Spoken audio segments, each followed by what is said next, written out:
আমাৰ বিজেপিত তেনেকুৱা সমস্যা নহয়, এইটো কংগ্ৰেছী কালচাৰ হয়। বিজেপিত মইতো জানাত মই আজি আকৌ কৈছো 40-50টা সমষ্টিতো প্ৰাৰ্থীয়ে এজন বা ডেৰজন নায়েই তেনেকুৱা। আৰু বাকী কিছুমান জেগাত বিচাৰিছে, কিন্তু আমাৰ ইয়াত তেনেকুৱা নহয়। 50,000 টকা দিয়ক, এপ্লিকেশ্যন কৰক, সেইবিলাক সংস্কৃতি নাই।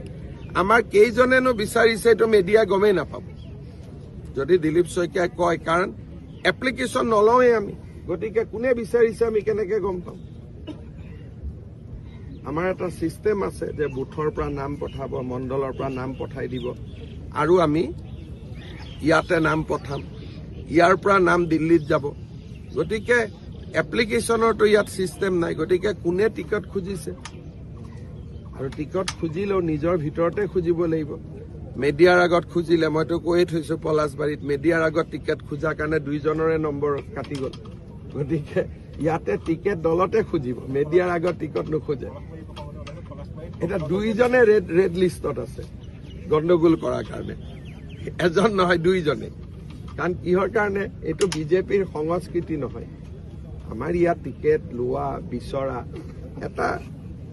আমাৰ এটা নিজৰ কালচাৰ এটা আছে। আপোনালোকে দেখিছে যে নীতিন নবীন বয়স 45, তেখেত ৰাষ্ট্ৰীয় সভাপতি হ'ল, প্ৰধানমন্ত্ৰীয়ে গৈ তেওঁক চকীত বহুৱাই থৈ আহিছে।